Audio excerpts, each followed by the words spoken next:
Olá, buscadores. Estamos iniciando mais um episódio do programa Leituras para Viver Melhor, programa produzido em parceria da editora Teosófica com a TV Suprem. TV Suprem, que é o canal de comunicação da União Planetária, canal 2 da NET aqui em Brasília.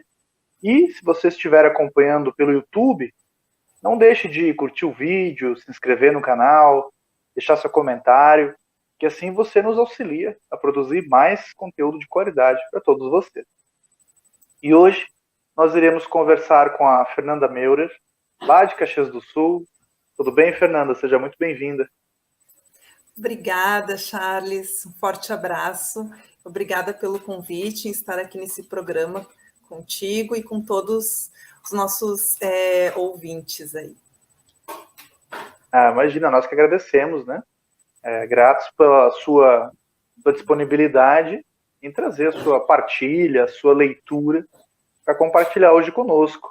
A Fernanda, ela é membro da Sociedade Teosófica desde 2015, ela é atual presidente da loja Teosófica Yeshua, em Caxias do Sul, também foi uma das membros fundadoras do antigo grupo de estudos de Filaleteus, grupo de estudos teosóficos Filaleteus, lá em Caxias do Sul, que depois acabou migrando para a loja Teosófica. Ela é estudante de psicologia e ela escolheu uma obra para conversarmos hoje, intitulada Autocultura à Luz do Ocultismo, obra de autoria do Ika Taimini, publicação no Brasil pela editora Teosófica. Fernanda, acho que a gente poderia começar tentando entender, né, o que a obra fala. Afinal, o que seria essa autocultura que o autor, né, está trazendo no título? Tem relação com o autoconhecimento? Fala um pouco para nós sobre isso. Então, estou até com o livro aqui, ó, Autocultura. Tem tudo a ver com autoconhecimento, né, Charles? Mas é uma obra, assim, que, digamos, vai bem profunda, assim, né? Não é um autoconhecimento, assim, que você adquire num fim de semana, digamos assim, né? Uma mera leitura dessa obra até acho que não é o suficiente. Eu lembro que a primeira vez que eu entrei em contato foi lá em 2015 ou 2016, foi no grupo de estudos Filaleteus mesmo, naquele ano até que você, né, promoveu o estudo dessa obra em grupo. E aí, recentemente, peguei novamente esse livro para ler, né? Aliás, para estudar, né? Porque é um livro que tem que ir com calma, detalhe por detalhe. E sim, ele vai muito fundo nessa questão do autoconhecimento, né? Acredito que hoje em dia a gente se questiona muito quem eu sou, né? Quem sou eu? E aí todo mundo fala, não é o corpo físico, né? É uma alma. Mas o que é essa alma? Onde é que está essa alma, né? Se a alma não é o corpo físico, se a alma não é a emoção, se a alma não é o pensamento, né? Às vezes a gente pode até confundir alma com pensamento, né? Mas se a gente parar para pensar, se a gente parar para observar o pensamento, né? A gente vai ver que nem todo pensamento, a maioria deles, não é espiritual. Então, daí já dá para concluir também. Bom, então, não só a alma também não é o pensamento. Mas onde é que está a alma? O que é a alma? E aí, nesse sentido, é a proposta do livro, né? Ele vem para nos esclarecer onde é que está essa alma, afinal de contas, né? Pois é, o Taimini, né? Eu também eu li essa obra lá em 2016, né, com um grupo de estudos, e confesso que depois eu não tive mais contato com a obra, então faz bastante tempo já que eu li, mas o que eu lembro ainda é que essa autocultura, né, que o autor descreve, que nem você disse, né, vai muito além do autoconhecimento como a gente está acostumado, assim, né, algo um pouco mais raso, né? Ele traz a responsabilidade desse aprendizado para cada um de nós. Então, essa autocultura seria algo que você constrói ao longo da vida. Então, geralmente, esses autores, né, vinculados ao movimento teosófico, estão muito familiarizados com as tradições orientais, eles trazem também a questão da meditação. Então, todo um estilo de vida, né? Desde a alimentação, a prática da meditação, a maneira, educar o pensamento, né? Eu sempre digo que controlar o pensamento parece muito difícil, né? Educar o pensamento, dessa autocultura você vai desenvolvendo no seu dia a dia, né? Realmente puxando as rédeas desses impulsos humanos que todos nós temos e que muitas vezes controlam nossas vidas, né? Muitas vezes a gente é controlado pelos impulsos, o que nem sempre é bom, né? Quem nunca teve um acesso de ira, né? Um acesso de raiva no momento de uma discussão, alguma coisa, e depois se arrependeu do que disse, né? Depois, poxa, por que eu fiz aquilo? Por que eu falei aquilo, né? Qual que é o conceito que o autor traz de ocultismo e como que o ocultismo pode iluminar essa autocultura, esse autoconhecimento? Então, acho que seria importante falar um pouquinho, então, de quem foi o Taimni, né? Para a gente entender o contexto dele, então, dentro desse ocultismo. O Taimni, ele foi indiano, né? Ele foi um cientista, na verdade, né? Formado em química na Inglaterra. Ele estudou na Inglaterra, teve PhD e tal, e ele viveu no século XX na Índia, né? Sempre muito envolvido com a filosofia religiosa oriental, né? Com o yoga especialmente. Então, essa não é a única obra dele. Ele tem diversas obras publicadas, inclusive pela editora Teosófica, né? Tem a Ciência do Yoga. Eu não vou me recordar de todas as obras. Tu te lembra o nome das outras obras? Gayatri Mantra. Isso. Gayatri. E várias outras preparação para yoga. Né? Isso. E as obras dele, assim, a gente vê que ele é muito prático, né? O que ele escreve, ali, a forma como ele escreve, a gente vai se conectando com ele e vai tendo a sensação de que ele tem essa realização espiritual, que ele tem essa autoridade no campo espiritual para estar passando esses ensinamentos. E um detalhe, para quem gosta também de A Doutrina Secreta, dos escritos da Helena Blavatsky, né? Eu, nas minhas pesquisas, eu entendo que ele é aquele discípulo, né, que a Helena Blavatsky falou que viria no futuro trazer mais luz sobre os conhecimentos ocultos, né, sobre a filosofia oriental. Eu até selecionei um trecho aqui da Doutrina Secreta, que a HPB escreveu, que no século XX, algum discípulo mais bem informado e com qualidades muito superiores poderá ser enviado pelos mestres da sabedoria para dar provas definitivas e irrefutáveis de que existe uma ciência chamada Gupta Vidya. Lembrando, então, que a Doutrina Secreta foi publicada em 1888, né? E fala, então, que viria no século XX um discípulo mais adiantado que daria provas científicas, né? Então, o Taimni nasceu no século XX, foi um cientista, e ele escreve muito nos moldes da ciência, talvez não aquela ciência tradicional, acadêmica, com a qual nós estamos acostumados aqui no Ocidente, né? Mas ele dá os métodos, né, para a gente encontrar essa verdade, digamos assim. A questão é que o cientista, no caso, tem que ser cada um de nós, como tu falava antes, né? De cada um aprender a controlar os seus veículos, os seus corpos. Então, cada um de nós tem que ser esse cientista, e o laboratório os nossos próprios veículos, né? Então, na obra ali, ele vai falar sobre o corpo físico, o corpo astral, o corpo mental, e aí ele vai avançar, né, para os nossos corpos espirituais, vai falar de Buddhi, de Atman, que são terminologias em sânscrito, né? Mas a obra é muito bacana, assim, e vai detalhando, né, como a gente falava antes, como aprender a dominar, a controlar esses veículos, né? Porque hoje a gente não consegue nem controlar o nosso corpo físico, né? Ele tem fome, ele tem sono, ele precisa descansar. As emoções, a gente não consegue controlar muitas vezes um acesso de raiva, né? Um desejo muito intenso, mas ele vai trazendo essas técnicas, né? Muita meditação, muita leitura, né? Da filosofia, dessas obras importantes sobre espiritualidade.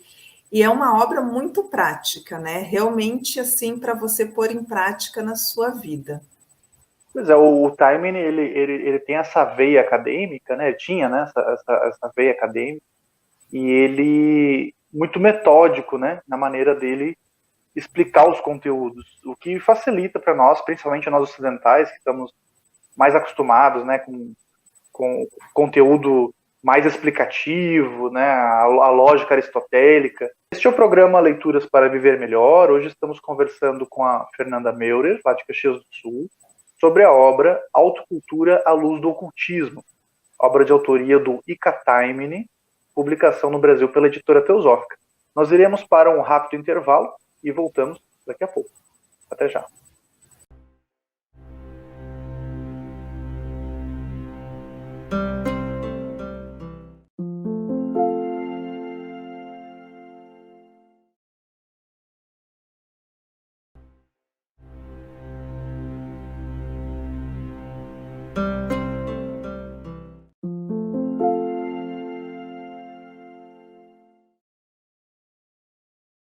Estamos de volta, programa Leituras para Viver Melhor.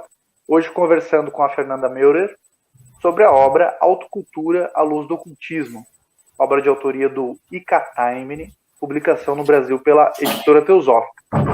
Fernanda, a gente sabe, né, que esses autores, né, o Oriente, a Índia em especial, tem essa visão reencarnacionista da vida. Essa autocultura, ela é tarefa de uma vida só, de várias vidas? É possível realizar em uma? Não é possível? Precisa de quantas? Tem essas respostas? Como é que funciona? Então, o Dr. Taimini aqui, ele nos dá as respostas, viu? Bastante satisfatórias até, né? Mas não queremos desanimar ninguém, né? Essa autocultura, esse domínio da vida, consciência expandida, iluminação, o nome que a gente quiser dar, né? Isso aí a gente não encontra ali no mercado e não compra com cartão de crédito, né? Não é para uma vida, não, sem querer desanimar ninguém, né? Mas a gente precisa de muitas vidas, né, para se aperfeiçoar. E quanto antes a gente começar, melhor, né? Eu entendo assim, porque quando a gente começa na nossa jornada espiritual, a gente, em algum momento, a gente vai se dar conta do quão sofrido, né? Do quão sofrido é essa existência imersa em ignorância, superstição, e o quão em sofrimento tá aquela pessoa do nosso lado também, né? A maioria da humanidade que não sabe de onde veio, não sabe para onde vai, não sabe qual é o propósito da vida, trabalha para pagar boleto ou não tem trabalho, passa fome, passa miséria. Então, o Dr. Time vem nos explicar que existe sim um propósito divino, né? Existe, e esse propósito divino está inculcado em cada átomo desse universo, em cada partezinha de nós contém esse plano divino. E talvez a nossa consciência muito limitada ainda não consegue acessar esse plano divino no todo. Mas dizem que uma vez que você acessa uma partezinha que seja do plano divino, é impossível deixar de cooperar com essa grande obra, né?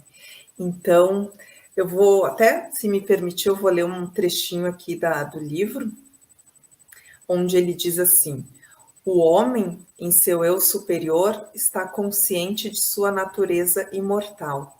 da unidade da vida, de ser uno com ela, e conhece o propósito divino na evolução.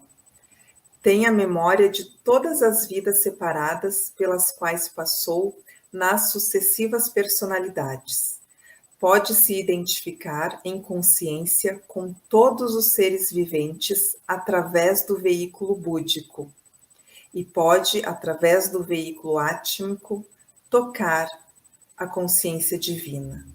Aos poucos, prosseguindo na evolução, conhecimento, sabedoria e poder, que são atributos da vida divina, vão aparecendo na individualidade em grau sempre crescente, pois seu futuro é o futuro de algo cujo crescimento e esplendor não tem limite.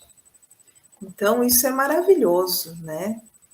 E em algum momento aqui na obra também, o Dr. Taimni vai falar a respeito das tão famosas 777 vidas, né? Que o ser humano teria em média para passar no reino humano. Lembrando que essa história aí de 777 vidas foi uma problemática que o mestre Kuthumi trouxe lá nas cartas dos Mahatmas. Em uma das cartas ele escreveu para o Sinit, né, e jogou para ele, tente resolver esse problema, né. O Sinit queria saber também essa pergunta aí que tu fez, né, Charles, é para a gente se iluminar em uma vida, quantas vidas precisa? E o mestre falou, né, 777 vidas, é uma média, né. Tem a história lá no budismo que Buda levou 300 e poucas vidas até se tornar o Buda, né. Bom, aparentemente o Sinit não conseguiu resolver essa charada aí das 777 vidas. Mas o Dr. Taimni, aqui nessa obra dele, ele traz a solução, né? O que ele diz? O Dr. Taimni diz que 700 vidas o ser humano passaria numa existência voltada principalmente para a satisfação das suas necessidades mais físicas, mais materiais, como se alimentar, sobreviver, procriar, né? Essas coisas mais voltadas para si mesmo, para a sua sobrevivência física.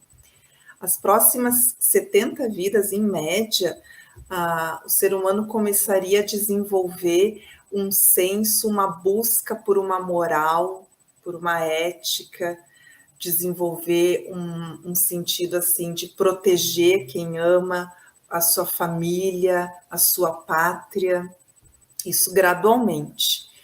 E as últimas 7 vidas, o Dr. Taimni explica, então, que é quando o ser humano realmente começa a entrar na vida espiritual, né? Que daí os desejos dele já não importam mais.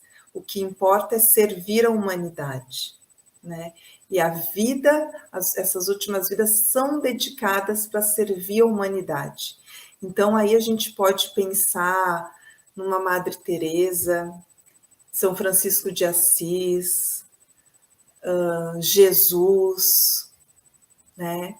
Pessoas que podiam ter levado uma vida muito confortável junto àqueles que, aos seus, junto, né, no bem-estar, no conforto da família, estar com quem eles amavam, mas que deixam em algum momento essas preferências pessoais de lado, né, porque veem o quanto a humanidade está em sofrimento e vão para o mundo e cuidam do mundo e abraçam o mundo como, né, e percebem essa unidade da vida, percebem a humanidade como a sua verdadeira família, como irmãos que somos, né?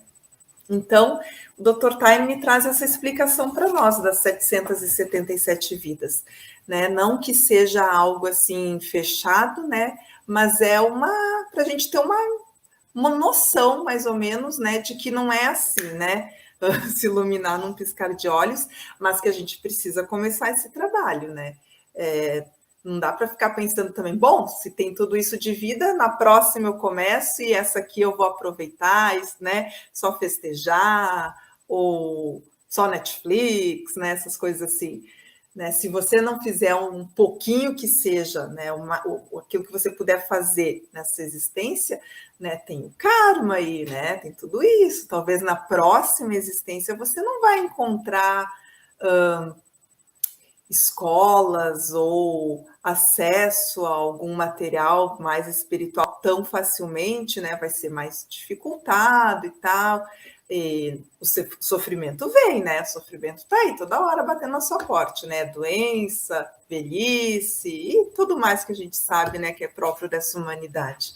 Então, quanto antes a gente começar essa nossa empreitada, melhor, né? Como a gente já falou lá no início, cada um tem que fazer a sua, né? Jesus, quando foi crucificado e pediu para Deus, né, nos perdoar, que a gente não sabia o que a gente estava fazendo, né? Ele obteve ali a sua iluminação. Buda, quando se iluminou, obteve a sua iluminação.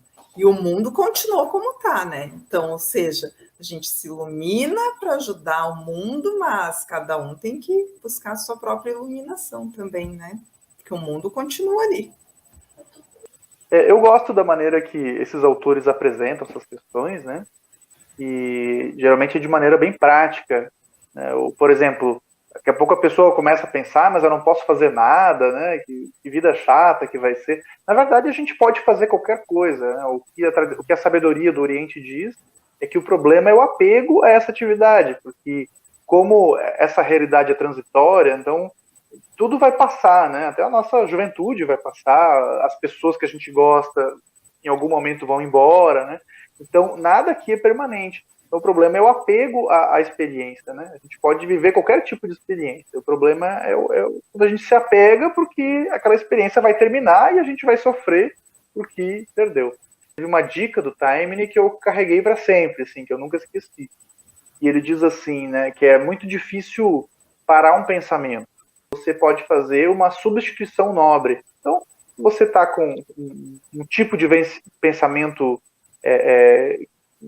que você percebe que é prejudicial, né? Você muda a frequência, né? Começa a pensar em outra coisa. Um livro, né? Uma obra com um profundo pensamento filosófico, teosófico, espiritual, uma obra mística, né? Então você coloca o foco em algo que vai te tirar daquela frequência. Fernanda, gratidão pela sua participação, pela sua partilha. Eu que agradeço muito o convite, foi maravilhoso, né? Essas oportunidades, esses encontros que a gente tem para falar sobre teosofia, isso aí faz muito bem, né? Dá até um calorzinho no coração. Muito obrigada, tá, Charles? Gratidão, nós que agradecemos. Esse foi mais um episódio do programa Leituras para Viver Melhor. Hoje conversamos com a Fernanda Meurer sobre a obra Autocultura à Luz do Ocultismo, obra de autoria do Ika Taimni e publicação pela Editora Teosófica. Nós vamos ficando por aqui e até o nosso próximo encontro.